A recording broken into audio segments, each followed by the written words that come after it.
we will do the only thing.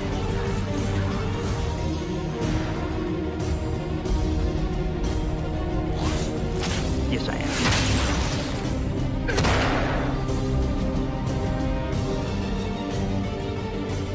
The screwing with the wrong people.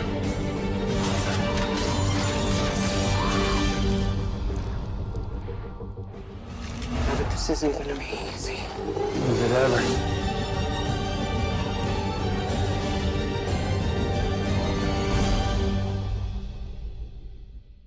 Bonjour à tous, aujourd'hui, comme écrit dans le titre, on va parler un peu de Carol et de cette fameuse rumeur de pourquoi elle serait, dans la saison 2 de Rise the Dead, le spin-off de Daryl. Alors vous l'avez compris, oui, il y aura donc bien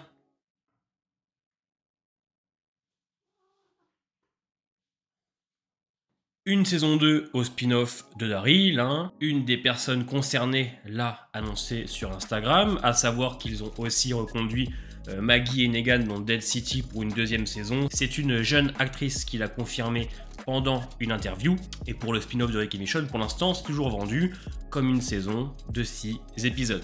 Alors, on va revenir bien évidemment sur le personnage de Carol et de pourquoi elle va arriver normalement, d'après ce qu'on a dans cette saison 2.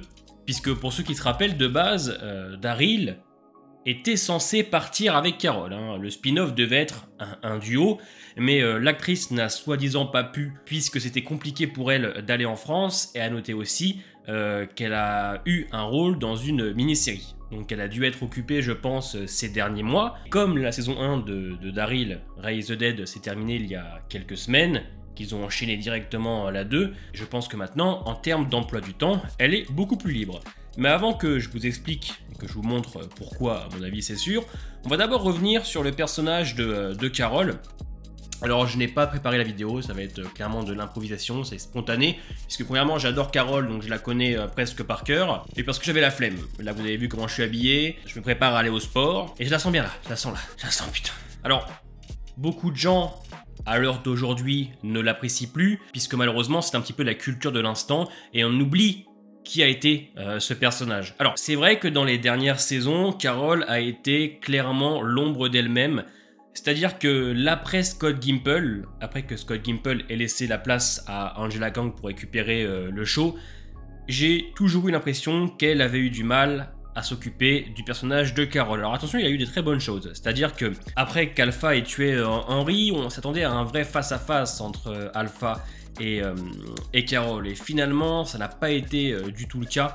Le seul face-à-face qu'elles ont eu, c'est quand elle la voyait en fantôme. Je comprends l'idée du trauma, moi je trouve ça ultra intéressant dans le sens qu'elle a déjà perdu Sophia, là elle reperdait Henry, et tu sens que c'est quelque chose qui a été un tournant dans sa vie, que ça l'a beaucoup et ça l'affecte peut-être encore un petit peu aujourd'hui, même si elle a dû l'accepter. L'idée était bonne, mais c'est l'exécution, je trouve, qui a été mal gérée. Et en saison 11, elle avait des petits moments sympathiques, notamment avec Lance, mais on n'a jamais retrouvé la grande Carol des 8 premières saisons. Parce que oui, même si beaucoup de personnes ont commencé à ne plus être intéressées par le personnage à partir de la saison 7 et 8, moi j'ai bien aimé ce qu'avait fait Scott Gimple, en nous proposant une Carol qui commence à se rendre compte que toutes les personnes qu'elle a tuées, ça commence à la peser, et elle commence petit à petit à se remettre en question. On la voit noter le nombre de personnes qu'elle a tuées, et tu sens qu'elle essaye de se ranger, tu sens qu'elle essaye de s'écarter de tout ça, mais malheureusement la mort de Glenn et la guerre avec les sauveurs ne va rien arranger. Je trouvais ça plutôt intéressant qu'on essaye, voilà, de refragiliser un petit peu Carol, puisque, qu'on se le dise, Carol a une des plus belles évolutions de The Walking Dead, c'est-à-dire que on démarre avec une femme battue qui a du mal à se faire écouter, à se faire entendre, et qui, à partir de la saison 3, va commencer à évoluer comme une femme forte, indépendante et qui n'a besoin de personne. Au fil des saisons, on se rend compte que c'est une guerrière, une battante, et que tout ce qu'elle a vécu dans ce monde apocalyptique va lui permettre de ressortir le personnage le plus badass de The Walking Dead. C'est l'un des personnages les plus badass de The Walking Dead, bien sûr, parce qu'encore une fois, je pense que vous avez oublié beaucoup de choses, mais Carol, c'est elle qui vient les sauver dans le terminus, qui nous offre un des épisodes qui est, je pense, top 5 de The Walking Dead. C'est elle qui se déguise en Wolf pour se débarrasser de l'attaque à Alexandria. C'est cette dame qui fait semblant de pleurer avec une mitraillette cachée dans sa manche. C'est cette dame qui brûle le reste des sauveurs, hein. Elle ira même jusqu'à prendre les devants sans demander à Rick quand elle tue les deux personnes atteintes de ce fameux virus qui se propage dans la prison. Carol, elle a fait énormément de choses dans l'univers The Walking Dead, dans la série mère. A encore aujourd'hui l'un des meilleurs duos, hein,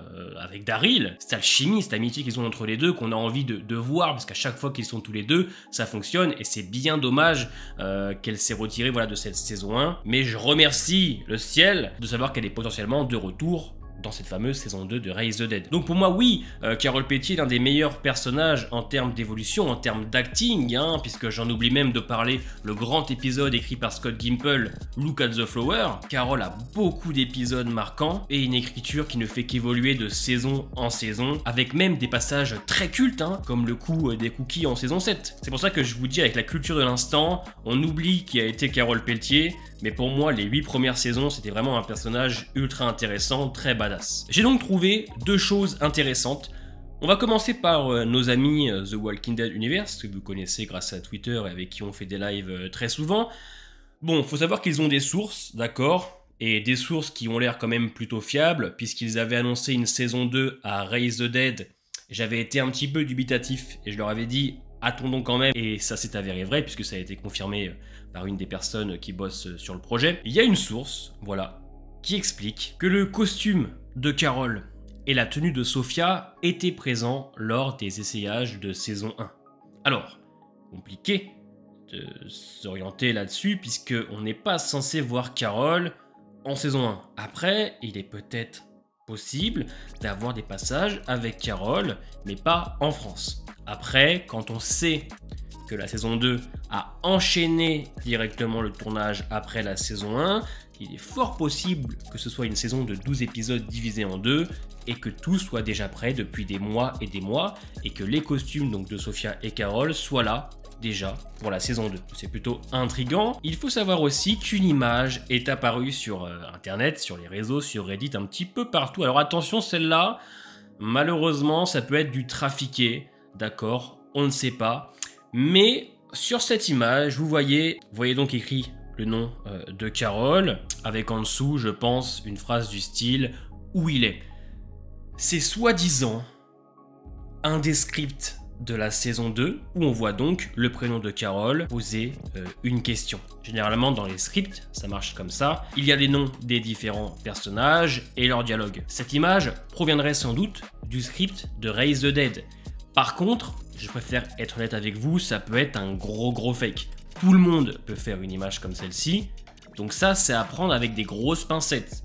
Autant la rumeur de Walking Dead Universe, franchement, on peut y croire à 80%, mais celle-là, attention. Par contre, si on associe les sources de Walking Dead Universe à cette image-là, on peut commencer à croire que Carol arrivera bien dans la partie 2 de Raise the Dead, dans la saison 2.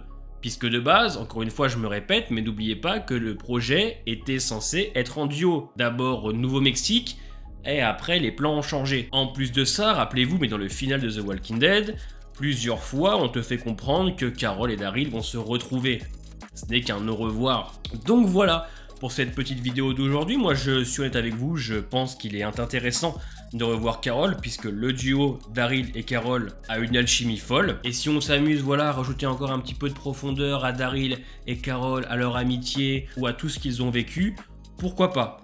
Bon après, on va pas se mentir, Carol et Daryl sont des personnages qu'on a développés au maximum, donc je préfère largement une histoire intéressante dans Raise the Dead, et un duo qui fonctionne, plutôt qu'un travail sur les personnages, puisqu'en vrai de vrai, on a presque atteint leur plein potentiel. Mais un bon scénariste sait toujours s'occuper d'un personnage, donc à voir ce qu'il nous réserve donc pour Raise the Dead, qui devrait débarquer dans l'année. Il y a des rumeurs comme quoi ça devrait arriver en juin, mais je pense que c'est une erreur, puisqu'en juin c'est The Walking Dead Dead City. D'ailleurs on attend le trailer, dépêchez-vous parce que je pense que je serai mort avant. On n'oublie pas le pouce bleu, hein, ça me permettra de manger des pâtes. avec de l'eau. Portez-vous bien les amis, et à bientôt.